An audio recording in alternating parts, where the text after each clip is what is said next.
to swivel. Whoa. Hey everyone, welcome. Tonight I'm speaking to Nissa and Alda from, I don't know why I was going to laugh then. Sorry, I was watching a video before, from Lie, which is kind of like a crust punk metal band here from Oz. So I'm just going to bring them in. So just give me a second.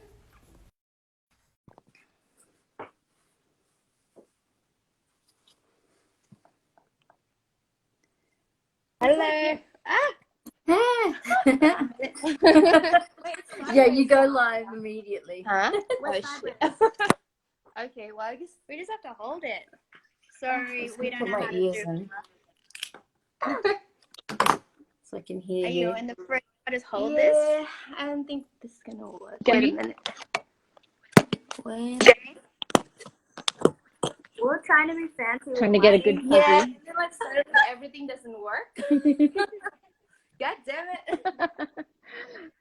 That's right. Well, you've got like nice plants and stuff behind you. Yeah, this is like the bland corner. Hang on, check the phone on there to like. God damn it! I know there's gonna be like something wrong. Look, I'm not gonna lie, the phone might be in the pot plant. Who cares? Whatever works. Whatever works. All right. Well, it works. It's awesome to have you guys come on. Oh shit! What happened? Hey, we're trying to get our shit together. Sorry. Yeah. Oh, you're right. People got back home from work. No, you're right. You're right. Literally just got here like 5 minutes ago. Oh, yeah. I can just see half your face, Elder. You might want to move in a bit more. I can literally see not even an eye, like half an eye. Okay. See me? Yay! Yes. So yes. So you have Alda, who is vocalist, and Nissa, who is drummer. And yeah, I was looking at some things where people have kind of like described you guys as like, like more of just a general kind of punk band. But then I've seen you guys live before, playing with Whitehorse, I think. And yeah, like, and it really reminded me of all the crust punk metal shows that I used to go to when I was like 18, 19. And like, it was really like that kind of thing. But so kind of like a bit of a revival. Oh, sorry, I just flicked the light off or knocked something out. It's all good. I'm getting tangled in everything, guys. Yes, same. Seriously. Literally, I was panicking before because suddenly everything doesn't work. Oh my God. I was getting tangled in everything was fine. Yeah, so I was like, it was like listening to you guys is really reminiscent of that, and it's really cool that there's still people playing that kind of music. Like, what I was actually just watching Piss Christ videos before, because I was trying to go back because I think I've seen them play like I can't even count the amount of times I've seen them play. I used to go every single weekend to the art house, and James is a really old good friend of mine. So yeah, so it was like you just had to go. And then I don't know if you guys know of it or remember, but there used to be a warehouse called Pink Palace.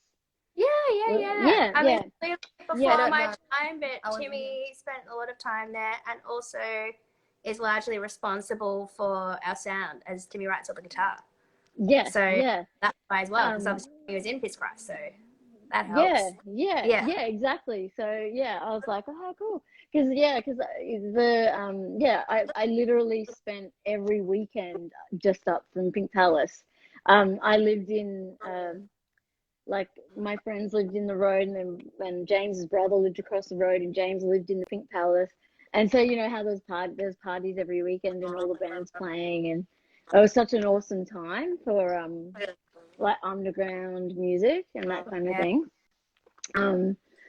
But I think the thing that grabbed me most, I guess, about you guys is that like I love that there's, it's mostly female, like, but strong females, and also not white females necessarily, you know what I mean? And it's like it's really cool, like, to see a band actually like using and like expressing their actual ethnicity and like bringing that out and sort of sharing it with people. I love that. Like, it's just something that a lot of people try not to do, I guess. Yeah, I guess that just comes into how comfortable you feel with yourself. And I just think, well, as you know, punk's a pretty predominantly white subculture, at least in Australia. Yes. It is, in a lot of other countries. So it's pretty uncool to, uncool like this. Obviously, we don't think it's that cool. Yeah. To be bringing something different, because everyone's, I shouldn't generalize, but a lot of people are just afraid of not doing the right thing at the right time. You know how like punk comes in and out of ways of what's cool and what's not cool. Yeah, definitely. Well, I mean, I'm not embarrassed because that's actually my culture, and I'm coming here where it's really like dominantly white people. And I mean, like, honestly, when I'm like making contents for my lyrics, it's not always dedicated to like the audience here. It's also like things like that I, like shit that I want to say since I grew up, like, but so far has been just expressed in my artwork. So since this is like a new like I'm like new in this like medium, so like, I mean, like in my artwork I'm always like bringing my cultural background anyway. So yeah. I wasn't really conscious about that. That's all I'm saying. I was like, yeah. like, it just makes sense to talk about this for me. It's just impossible. Yeah, well, it does. Yeah, but I think people forget when you're like, when you go to a show and most people there are white. You know what I mean? And then you kind of forget that, like, you look out at the crowd and it's mostly white. You know what I mean? Yeah, but also I think like, sorry, like like I think because punk well, the way punk came to Indonesia was like from white culture first. So everybody trying to mimic like American punks. Everybody tried to mimic English punk, like a British punk, like. I don't know, it just doesn't feel like authentic to us, so it's kind of like want to like bring back to context to us as well, and not just like always talking about what the American punk does, what the British punk does. It's about, it seems for me at least, it's about attitude, so it's about bringing it to our own context. Otherwise it doesn't make sense. You're just copying what people does in the 70s, which is not really our context. Totally different. Yeah, exactly. Totally different political climate, totally different everything. But yeah, it's completely different. And I was reading that you sing in English and you also sing in, is it Bahasa Indonesia? Correct me if I'm wrong. Yeah. And I mean your voice is just like a scream machine. So like I mean, I can't really tell anyway. But but I think it's like awesome, like that you actually mix, like, that you can mix the two, and then there's a lot of talk about like religion and like I guess politics and feminism and like queer spaces and stuff like that, and also here, but also in like back in Southeast Asia as well. Like, so I guess I wanted to say, like, how important is that for you? Because obviously, like, there's punk bands who are not political, and then you guys seem to have a really good message behind you. I mean, punk is political in itself, and anyone who comes into punk politics, well, you're not going to last very long. They're the ones that like come in for the fad and leave 5 to 10 years later when they want to sober up, move to the burbs, have a few kids, and become a tradie. So they won't start with. So the kind of, or just a serenade to like drugs, which is fine by me. Honestly, I enjoy that as well. Like, but like, I don't know, when I joined in, I was just like asking them what kind of like, topics you guys want me to broad about, and they were like, oh, just anything personal to you, anything you want to express. And I'm like, okay, anything personal. Well, this shit is personal for me then. I mean, of just wanted to see what Alda had to bring. None of us really knew where this was going to go. We just kind of brought her in and was like, well, whatever you feel like you want to speak about and feel, you know, because I'm aware that English is Alda's second language, so we just assume it's easier to write in Bahasa because it can flow a little bit better. Then feel weird. If I just think, like, if I'm like only write in Bahasa Indonesia, I feel like I'm hiding something. Well, I'm like, no, I'm not hiding anything, guys. I translate it in the lyric sheet or like in my Bandcamp, like in our Bandcamp. With translation, so it's not like gibberish for people here. But also, it's a dilemma for me because if I only sing in English, well, I actually grew up in Indonesia. I only moved here like 5 years ago. It feels like I'm just trying so hard to assimilate, like, and using like the global colonial language, you know, like. So it's kind of confusing. It's like I want it to be understood, but also I don't want to like, just, like, you don't want to like you don't forget your own language. Completely push away like your heritage and like what you exactly. I think it's not anyway, like, you know, you don't necessarily need a language that everyone understands because I think that comes pretty clearly in Alda's energy. Well, that's the thing, the energy and of the vocals and also the music. You know, you like, it draws you in and you really like you have to watch, you know what I mean? Like, you're like, oh, like I was like, you know, right up the, you know, front, like, you know, like right into it. And, and I got some epic, like really good photos of Elda. And, when I saw that show, and it was just like the energy is there, and that's what draws people in more than, you know. And then and I think it's good because it like people investigate more, and then they like go, oh, so what's this, what's that, and it gets people to kind of you know, educate themselves a little bit. I mean, I like to think as well that like it's because lyrical content comes from a personal place, so naturally a little more passion is gonna show through than if you just, you know, doing the same old punk sounds and songs about generalized topics. Like, am I gonna sing about war that I don't live on? You know, how am I gonna like be? Because also performance is not my, you know, like my usual thing. Usually I draw. That's all I do. So if I'm gonna like try to perform and get out of my shell and like, because I'm a hella introvert person, if I'm just gonna be on stage talking about shit I don't know about, don't live on, how am I even gonna try to be passionate about it? Like, and then it's not authentic, and people can tell. That's also it's gonna be probably awkward and like, that war in like World War II that I don't, you know, like. Totally. It just wouldn't really make sense. And I was gonna say that like with like you saying, like, you know, you mostly did art and everything, so how did you find your voice? Like, what made you go like, hey, I want to sing, and then like find that, you know, fucking screamy howl that you've got going on? It's like you unleashed a monster. Like, you say you're introverted, it's like you say you're introverted, but it's almost like a Jekyll Hyde thing, you know? Honestly, in the first practices, I was just like sitting there with a notebook, and they're like, "What are you doing?" I'm like, "You know, noting things." And like, they're like, "Okay, just do it." I'm like, "No, I'll do it in the next practice." It was a lot of, I don't know, a lot of pushing in the beginning. I know I want to try, but you know, I don't know what I'm gonna do with this. I'm really shit with music, and I'm a little bit deaf as well, so that didn't help.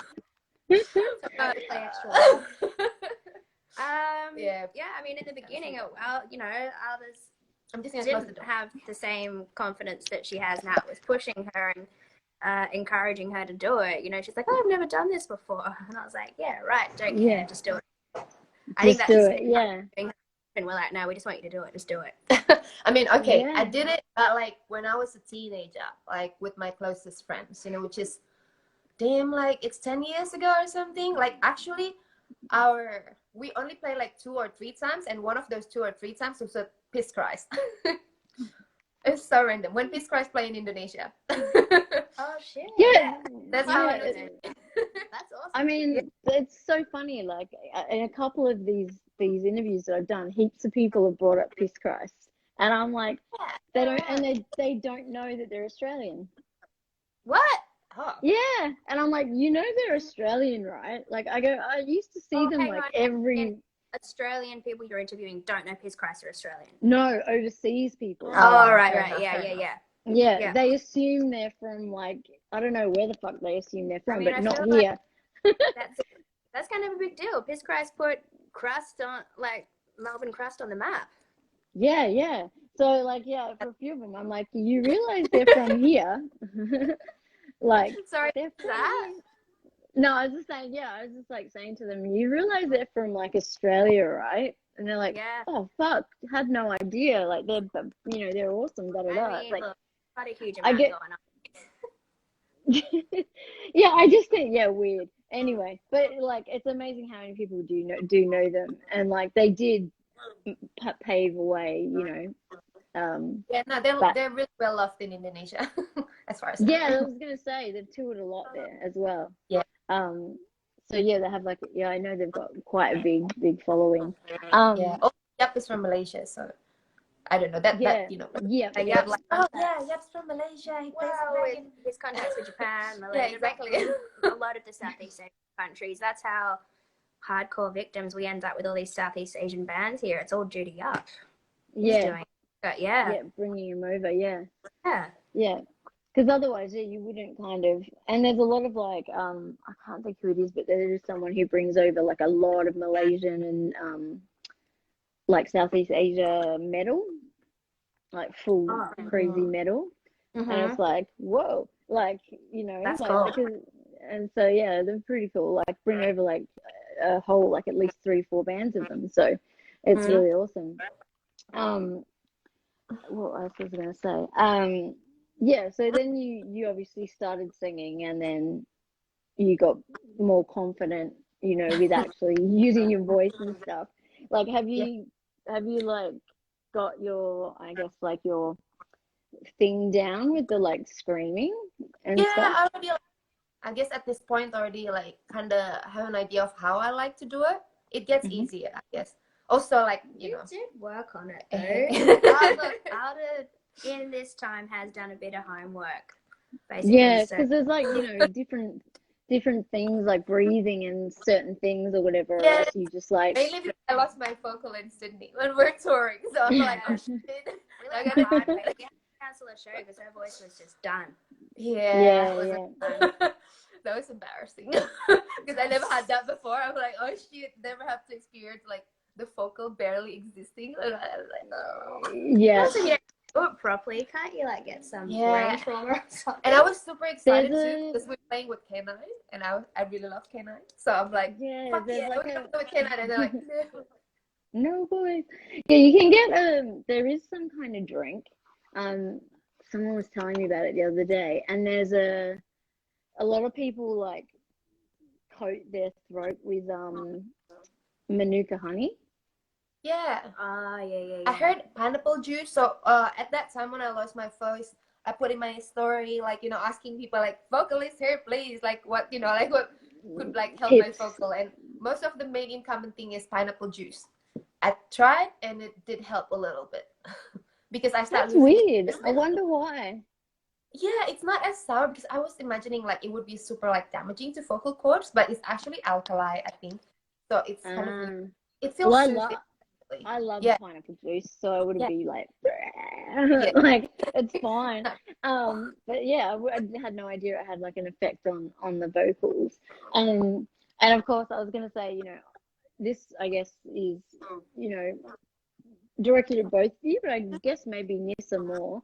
I love the costumes that you put together, and like and you know, yes, but like also the fashion department of the it is, and but there's a very like kind of like, I guess, like a fuck you, very like strong, you know, like you know, like you come out in like Oh, sorry. Sometimes barely nothing, you know, like, and you just kill it in nothing, like, you know, and barely any clothes. And it's like, and you know, and it's like, I mean, I think it's a bit more accepting in like punk and stuff to do that, but like that'll yeah, I was gonna say, like, there's still, it takes a lot of fucking guts, like, and defiance, and I think that's fucking cool. Like every time you post a picture of like, you know, you're about to go play or whatever, and I'm like, that fucking outfit. Like, I think you have one that's like red, really high, like bodysuit top, PVC. Yeah, almost like 80s, like high thigh, you know, like, and everything. And I'm just like, Jesus, like, you know, imagine, and like, so you'd have like people like good responses, obviously, like from some people, and then shit ones, I guess, from other, but like, is it more like around? There's not really many secrets when punk community is pretty small, so if someone's shit talking, you find out pretty quick. Pretty quick. There's still misogynist behind the scenes that I think pick me out as the easy target, because like, you're not gonna shit talk the person of color in the band. You're not gonna shit talk not true. Timmy, because, well, dudes, I should say dudes, maybe, like dudes here. You're not gonna shit talk Timmy, and for, you know, as a respect thing, and well, Tessa don't show as much, so easy target. So yeah, I've got all the shit talking. I've, you know, that I use those costumes because our playing's not good enough or whatever. And like, it's fucking punk. How? Ooh. Oh, bit of a buffer. Did I just cut out? Yeah, just cut out a little bit. But I just said it's punk. How good do you want it to be? But also, that's the fucking point. Is like, you're still calling me a slut. Like, that's why I do it. It's such an issue. Exactly. Yeah, because it's and still... that part of the point is we do have sex workers in our band that aren't out, and I like that people don't necessarily know who that is. And that's kind of the point of our band, is that most of us have done some form of sex work in the past, and that's literally what we are. So slut shame away, just part of the problem. It's just, honestly, I just use it as fuel. Like when I heard some of this shit, I literally just went out and bought an over the shoulder G-string stripper outfit, because I was like, wow, I wasn't wearing small enough costumes. I mean, it's like, I love it because it's kind of like like I said, it's like a big fuck you to those people as well. Like, you know, they can say what they want, but the music says more. You know what I mean? Like, so it's like, fuck what. Well, they're gonna say what they want. It's gonna play. Yeah. I bet, like, you know, you can get a girl in your band. Stop bitching that, like, you know, about us, and maybe like do something. Wear a costume, play with some women. That's totally outrageous. No one's stopping them from like talk to some women, maybe. That's true. Talk to some women and actually, like, you know, try and understand shit, like, because I mean, like I think normally every time you post an outfit, I'm like, flames. Like, flames, hard eyes, like all over your pictures.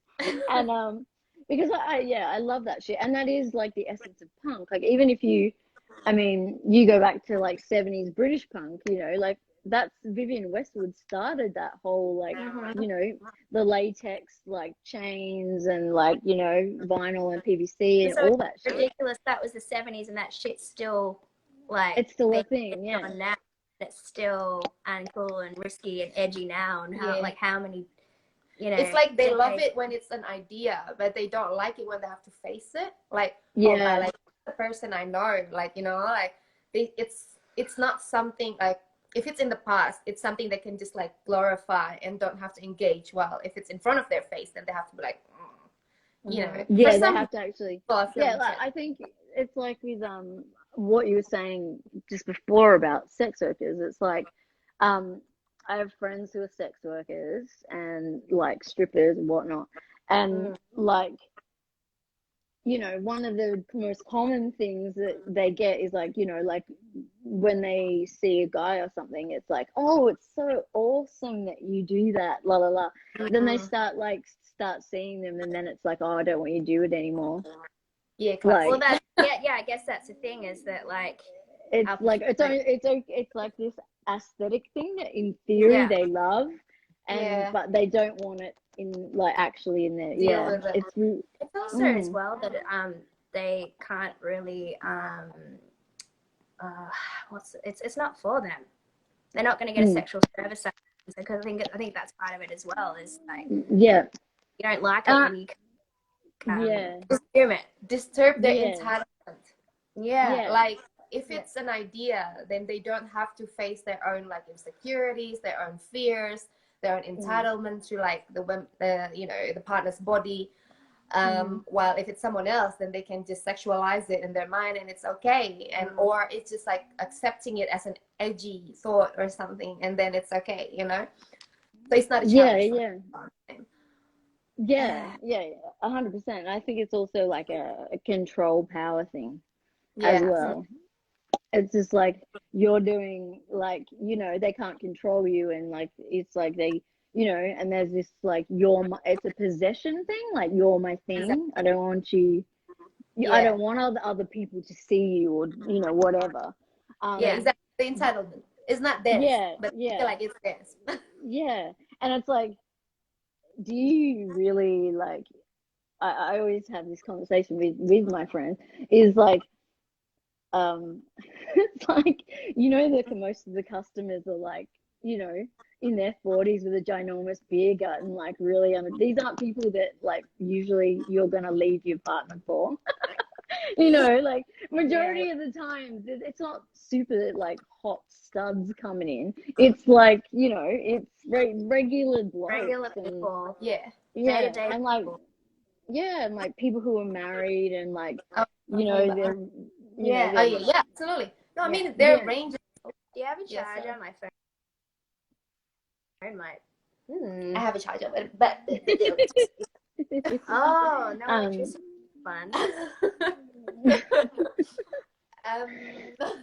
You go look for a charger and see if there's a power outlet, and I will bring the phone over to where the new position is. But it's that whole thing, you know. And I always find it quite funny. It's like if you actually saw the clientele, you would be service job. It's a huge variety of people, and also people always like. Sorry, I still can't see you. And also like people like to shame it as if like, oh, but it's so gross, blah, blah. It's people like, honestly, a lot of people I think like a lot of people think like clients are like, they have a stereotype, right? Like well, like clients and anyone that I've seen around me, either in the scene or like the community, they look like, you know, like how clients usually are. So should we go for a wander for a charger in your room or something? This is my entire house. So basically what I'm trying to figure out before, I'm trying to figure out something to make it easier for us, and then it just everything short circuited. Yeah. You've got data on your phone? Oh, sweet. My Wi-Fi is dead right now. Wi-Fi is dead. No data. Literally 10 minutes before. All right, we'll muddle through somehow for a little bit. Wait a minute. You guys How many percent are you on? All right, we'll keep this going while Alda looks for a solution. And I was gonna say, and also like I think a really big thing is like your costumes, and also it's really it's still really taboo for a female like to dress like that and play drums. Like I remember the first interview I ever did, I was like 13, 14 years old, and it was with the the drummer from who's one of the only female drummers in Australia, of the Go-Betweens, and she used to get shit because she wore a skirt. And like and you know, it's still a thing. Like if you know, wearing a skirt dress, or you know, very minimal, like, you know, kind of BDSM, like, you know, stuff. Like it is kind of like it's not expected of the drama. It's like this weird like thing, whereas like guys can wear almost like lycra little short jocks, like Lars in Metallica, and that's fine. But a chick wears something similar, and it's like, oh, that's so unladylike. Like you can't. Just think of female body, because why is it so offensive if you see something? Are you offended? Yeah. You know? Yeah, exactly. I always think kind of like ask and thinks it's ridiculous, like, you know, a nipple or a flap pops out or something, and it's just like, oh dear, oh, what is that? And it's like, oh yeah, I bet that goes down a treat. Like it's just like this weird. I mean, there's this weird fucking thing about the female body, you know, and like something, you know, this whole like culture of not wanting to see anything or pretend that we don't have any genitalia or something, you know what I mean? Yeah. It's a really weird, like, you know, they want genitalia when they want it, like for their sexual or porn like reasons, but then and in other parts they're like, no, I don't want to see that, like, you know, and then you be you know, like particularly in music and arts, you get judged then, like you were saying, people making comments that you wearing the outfits because the band's not good enough, like shit like that, like it's completely irrelevant to what you're doing, but it's still an attitude, and that's really crazy that like it's bloody like that's the response some people are having. They're the people I'm doing it for. Yeah. Well, not that they like get it, but you know, it's like they're actually like adding, you know, like adding fuel to the flame kind of thing. Like I mean, at this age especially, like people talk shit about you when it's not like something harmful. Honestly, it's just gonna add more energy to it, and it's just gonna encourage us to do more shit. Honestly, what's the point if you're not pushing the status quo in a punk band? Exactly. If you're exactly misogyny, if you're not gonna question it, even if you're not gonna even disturb it, like, I don't know, what's the point of doing punk shit? Like, that was the whole thing, right? I think that's exactly why I like you know, why I love like a lot of some of the, like, you know, the early kind of crust bands, there was only a few that had a female in them, and then like that's why I really like you guys so much, because there is, like, you know, a really good voice there, and you guys address like misogyny, and you address like all these issues that are relevant to women that some people just don't want to talk about. And that's what punk's there for. It's like there to be disrupt. Yeah, exactly. And make people like fucking rethink stuff, you know? And I mean, it's just crazy that in 2020 there's still people who like think that way. You know? It even coming from another angle, we have Timmy, who's a non-binary person in our band, who I would just say dresses up. I don't even want to use the word drag, because I don't know. It's hard without them here to speak for themselves. But the amount of times I hear Timmy misgendered, or people can only accept them when they're labeling Timmy's stage aesthetic as drag rather than just dressed up. Why is it we're just dressed up but Timmy's in drag, kind of thing? And that's been as well, kind of like touring around and seeing the response in different cities. I mean, we're from Melbourne. It's an incredibly progressive city comparatively to anywhere else in Australia. Have you been to Brisbane? Well, there's been times where it hasn't necessarily been safe for us. Yeah, I got followed when I was like unloading in, I think was it in we had the car park. That was like Newcastle. A full car. Almost stopped and get us. Newcastle, I got followed by someone. This was from the exit of the pub to the car, which when I was just 50 meters offloading. away. So there would have been like a 30-second gap where, you know, we're going in to grab stuff, Alda's taking something by herself, and there's 3 people following her. They see us come out. And this is like, you know, a main street. Or like screaming at us, like shaming us, like from the street, like for our clothing. There was basically abuse in every city of Melbourne. Yeah. I mean, we are really lucky that Melbourne is probably the more progressive. What's that, Sarah?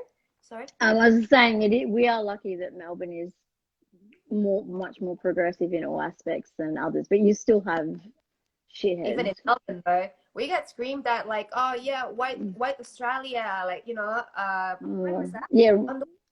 She got actually screamed at keeps every time I walk around. Honestly, I've forgotten because I haven't. I was like, do you always have this? Like, what the fuck is this with these people? Who was screaming at me? Remember, we were on the way to the rally, and then there was just like I went to the toilet or something, and then I went out, and then she was just like blah blah blah, and then like, yeah, maybe they should go back where they came from. I'm like, where you come back where they came from? To rallies, which always brings up. Yeah. So many fucking crazy racist people.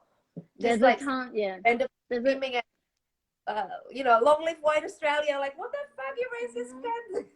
There's still there's still a lot of like, I feel like racism is still like a massive thing, because it's like shit that people like, you know, they grow up with and their parents grew up with it, and like they just keep passing that shit on, and like it takes like our generation to turn around to our parents or our grandparents and be like, that shit isn't cool anymore, can't say that stuff. Sorry, you buffering. Hopefully they haven't lost you. Just give them a second.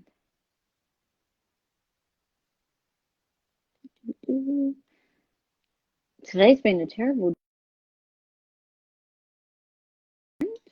Everyone's having issues. Okay, they've left. They're probably just going to come back.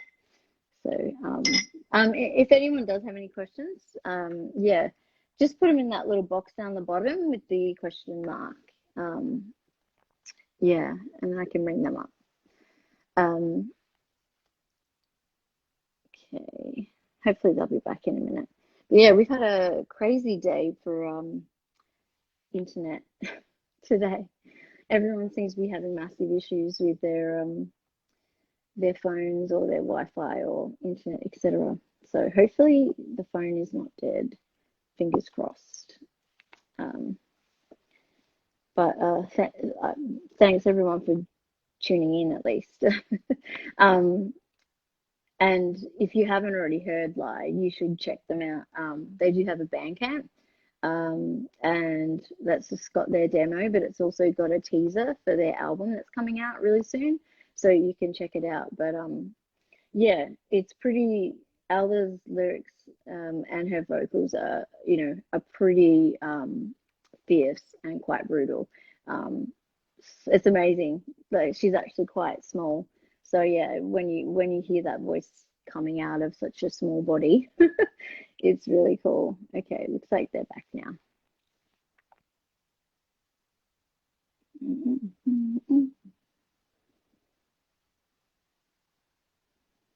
Give me a second.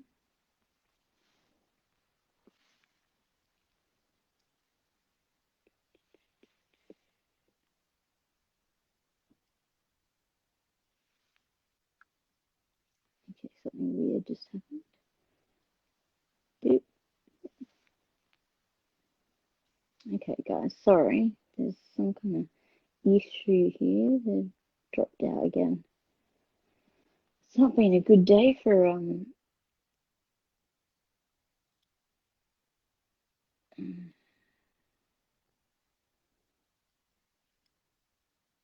unable to join. Okay, give them a couple more minutes.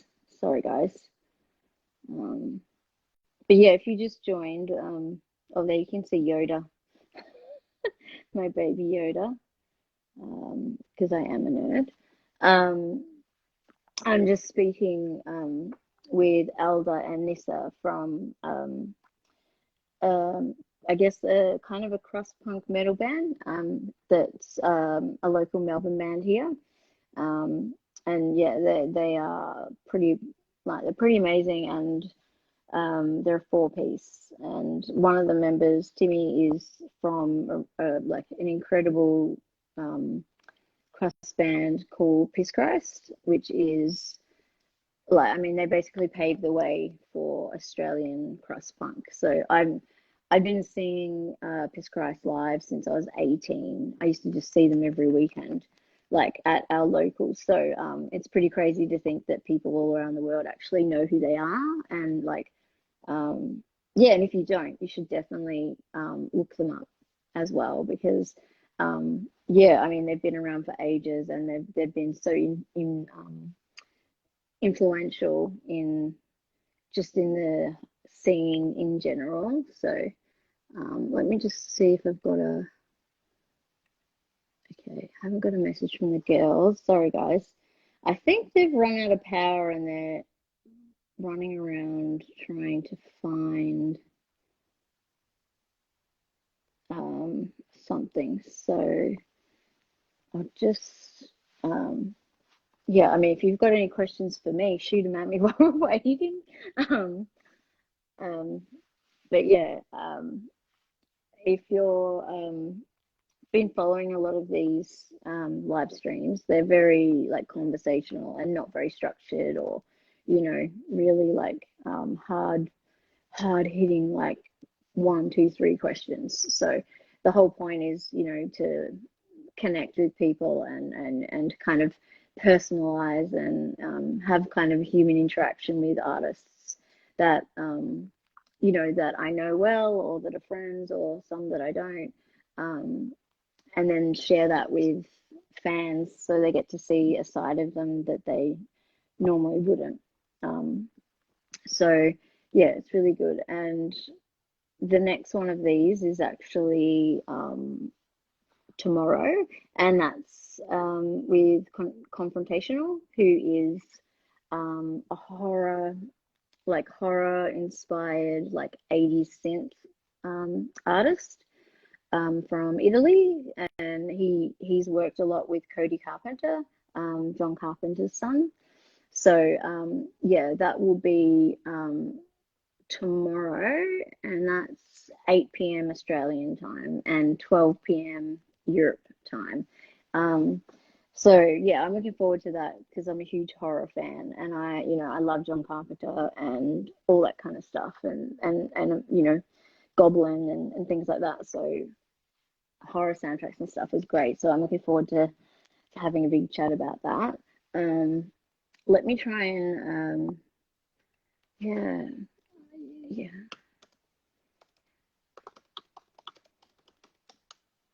Okay, so the girls are having problems trying to. Okay, let's try again. Looks like it's connecting now. Hey, we made it.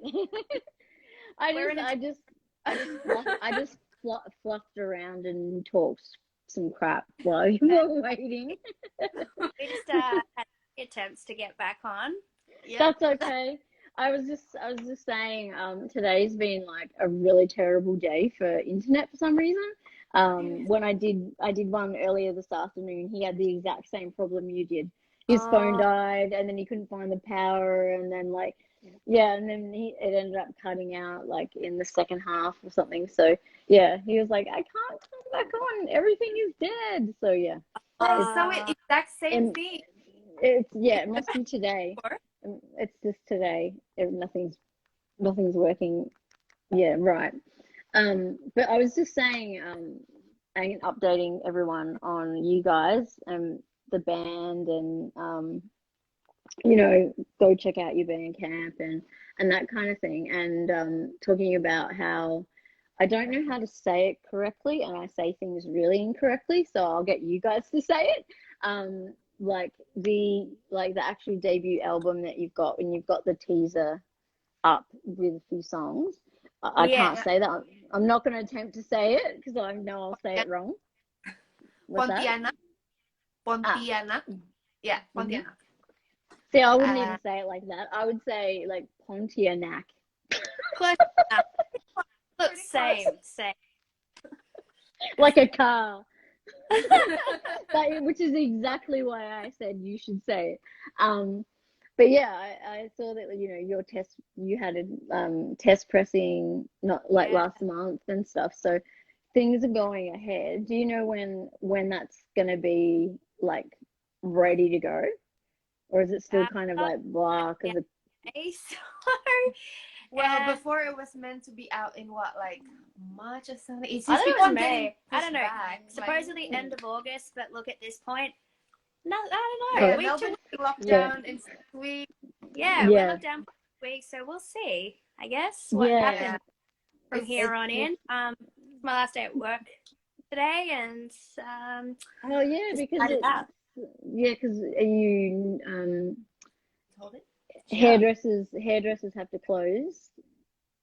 Not technically, we're essential, but just our boss just doesn't want it to put us at risk, at least. Yeah, for and now, you're kind of close to some of the hotspot suburbs, aren't you? Because you're on Smith Street. Yeah, and it just takes one person who just don't really give a shit. Yeah. People are pretty good. Most people are great, but it's just, you know, the odd person. So we'll just chill out for a little bit. And it's like I don't understand. Like I've walked past some barbershops near my house, and I don't understand how you do social distancing while cutting someone's hair.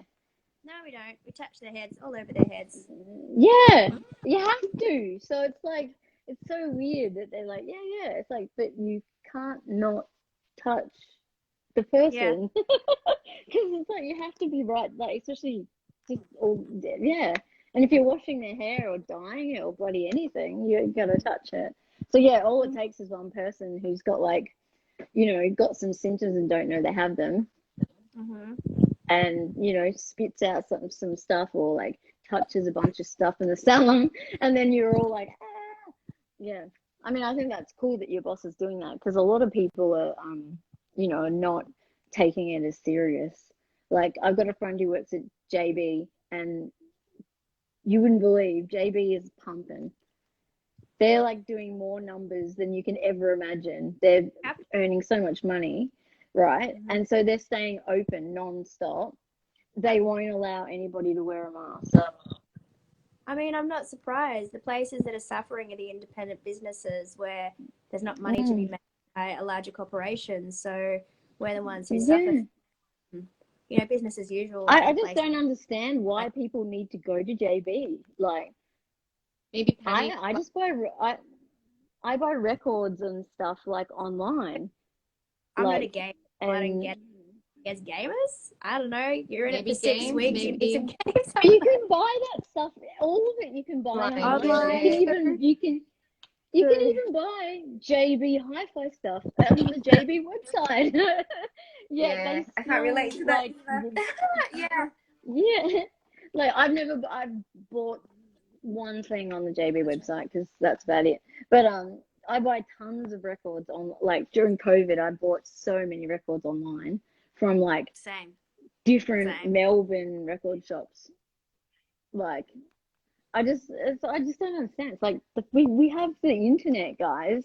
You don't need to like go everywhere. It's not so necessary. I mean, it's the same as the people who panic buying at the supermarkets. Like, supermarkets aren't closing. We're still allowed to go to the supermarket. You don't need all of like like toilet gate too. It's like, why? I was like, when the first toilet gate thing happened, I was like, okay, that's pretty funny. And then it was like, okay, now there's no paper towel. I was like, what the fuck? And then it was like, now there's no tissues. I'm like, okay, so there's, like, you know, if you think about it in the big scheme of things, there's, like, it's, you know, like, say we're having an apocalypse, right? And it's like, don't worry, kids. Don't worry about what we're gonna have for dinner. We've got stuff to wipe your ass with. Like, it's like, just go and shit in the woods or something. Like, But why aren't you buying? Or use water. Like, like, buy canned food. Like, buy, like, if you really think it's like the end of the world, buy canned food and all that sort of shit. Why are you buying like you can't eat toilet paper, man? Like, yeah. Or maybe they want to hoard it and sell it in higher price and shit. Yeah, there's that selling shit. Well, I buy like the because I just get so sick of having like going and buying it. So I just do one of those like bulk things where you buy like a box of like 30 or 40 or whatever, and then no one in the house has to worry about, oh, do we need toilet paper or like whatever. It's just all there. And I was like, I've got a new housemate moving in next week, and I was like, FYI, I had a look at our cupboard, and we've got like about 50 rolls of toilet paper, so you don't need to bring any with you. Yeah, we're sorted. We're all right. I'm like, we're totally stocked, man. If toilet gate happens, we're good. Yeah, but yeah, so that album, obviously, when it finally comes out, and then hopefully you'll actually be able to play some, like, who knows when shows will come back again properly. Yeah, I mean, we're working on it right now. We were trying to make that happen. And then second lockdown. We were like, okay, maybe we can do like I don't know, like some sort of like show. Yeah, forget about it. We're just gonna I'm personally letting 2020 go. Yeah, I think everyone's just like, this year just couldn't have been.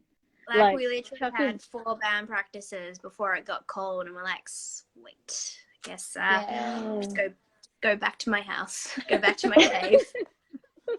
Well, I think everyone is like, I just ordered a shit ton of wine. Today I was like, a shit ton of wine. Yeah, get ready. See, this is the kind of shit you gotta be ready for lockdown. Yeah. Not toilet paper. I was like, 6 weeks. I was like, okay, some more wine there, because I'm just gonna be, because you're not allowed to have visitors again. It's gone back to that, unless you have a partner. And I'm single. Then I gotta get out. Yeah, actually, I just remember. Yeah, exactly. Yeah. In fact, she gotta go. Yeah. Lucky we live close by, so it's okay. It's $1,650 or something fine. Just in case we didn't like already not have any money because you don't have jobs. Yeah, exactly. We're not like broken up. Like, yeah. I know, and I was like saying earlier today, I was like, I really hope. I was like, the government better like extend, JobKeeper and like Centrelink and all that shit for Melbourne at least. Yeah, I mean, it doesn't affect me. Yeah, it's like, but I do hope so, everyone. Yeah, it's just shitty because like it's in music. I like almost all of my friends have lost their jobs in music. Yeah. Like, because it's just music is like international music, that is like it's not going to return until probably September next year. Next year. Oh God. Yeah, August, September. Wow. So basically, like a lot of the music companies and promoters are just making everyone redundant, and like and then in like November or whatever, they'll make more redundancies, and then once things start to like make sense again, they'll start hiring people again when shit comes back. But at the moment, that doesn't help the people who are losing their jobs, and they can't get another job because it's the same industry and there's no one to get a job from, So that's the shittest kind of part about it. Is like, it's the arts and music and the creative people who are suffering from it the most. Like, What's that? I said always the way. We're the first ones to over backwards to fundraise money, when things turn to shit, and then we're the first to get put at the bottom of the pile when it comes to like getting help or anything like that. Yeah. So I was gonna say, what is the like inspiration and the like and who did it, like for the cover of that album? For you, what's the inspiration for your album? Oh, that is Pontianak. So Pontianak is basically a folklore figure from Malay in Indonesia. So the artwork is inspired by her, because that's literally her. Like Pontianak is a demonized person for so basically there's a myth. It's just gonna be quick. There's a myth in Malaysia and Indonesia.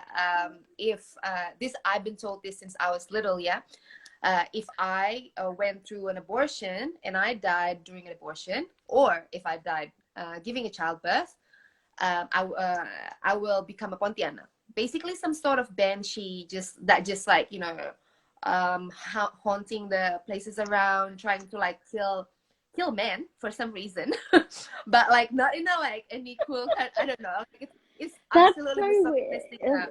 Yeah. Folklore. So, no, so basically they're trying to scare you from doing abortion. It's like if you fail to do your job as a woman to give birth, obviously this is implied. You gotta become a demon that's just haunting the neighborhood around, looking for baby to kidnap and men to kill, because apparently like, oh yeah, also Pontianak will appear kind of attractive and they will lure men in the nighttime. So basically shaming women who hang out at nighttime, scaring men to be attracted by, you know, attractive ladies in the nighttime, because they might be Pontianak and they will kill you.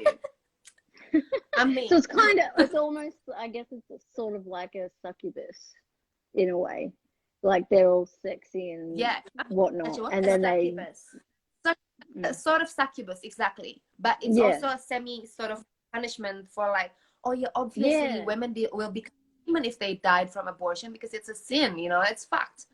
Because it's trying to scare children. And were you taught that? Like, were you taught that stuff like growing up? Yeah, of course. Wow. Well, in Indonesia, it's more common to call it kuntilanak, but in some places called Pontianak kuntilanak. Anyway, yeah, we are taught to like be scared of them, and I'm just, you know, like my person is just reclaiming that, obviously, because it's a form of shaming for people who are pro-choice. It's a form of shaming for you know, for sexuality, for just women, like, you know, enjoying their life and going out in after the dark. So yeah, basically it's a form of reclaiming Pontianak itself. Yeah. That's why I have that preview, that one song, Pontianak. I make like a little Indonesian speech at the front. Anyway, at the start. Yeah. That's a gnarly myth, like a folklore type thing. Like I've not heard that before. That's nuts. Oh yeah, and what's it? Sorry. So there's a nail on top of her head. The myth was, because the nail is broken, the myth was, if you wanna tame the Pontianak, you should planted nail on top of her head, and basically lobotomy, and she would become a beautiful tame wifey. Oh my god! So it's like a different, that's nuts. So actually talk about it in front of like every part of the song. That's like that's next level, isn't it? Like, whoa. Yeah. It's like, oh, just plant the nail. That's nice. Yeah. It's almost like like it's like other cultures, you know, with the stoning, and you know, like you get raped, but you get punished. You know, like like your brother kills you because you've shamed the family or whatever, you know, and it's like, but you were raped. Like you're the victim, but you're being punished because for some reason it's your fault, which is really fucked up. Yeah, it's like really, really nuts. So like, what kind of, I guess, does the album revolve around similar themes, or is it like different various things? There is ones about so border patrol. Obviously it's inspired by, like, you know, like the extreme xenophobia and the anti-immigration kind of attitude, and all of those people who are in detention just for like reaching the border, either for like looking for asylum, looking for safety because their homeland is not safe. So basically it's also talking about immigration, because that, like, my lyric content is just personal stuff for me. I'm an immigrant, so border stuff is really, really, like, you know, stressing me out consistently. So yeah, especially yeah, since you've been here like 5 years, so it's obviously a fresh thing. I was just gonna say we're gonna get booted because of the time. Did you want to keep chatting, or did you need to go? Up to you, really. It's up to you, because I'll just call you. I'll just call you honestly, straight back. We're in a lockdown. There's nowhere to be. All right, I'll call you back now. Okay. All right. Yes, sweet.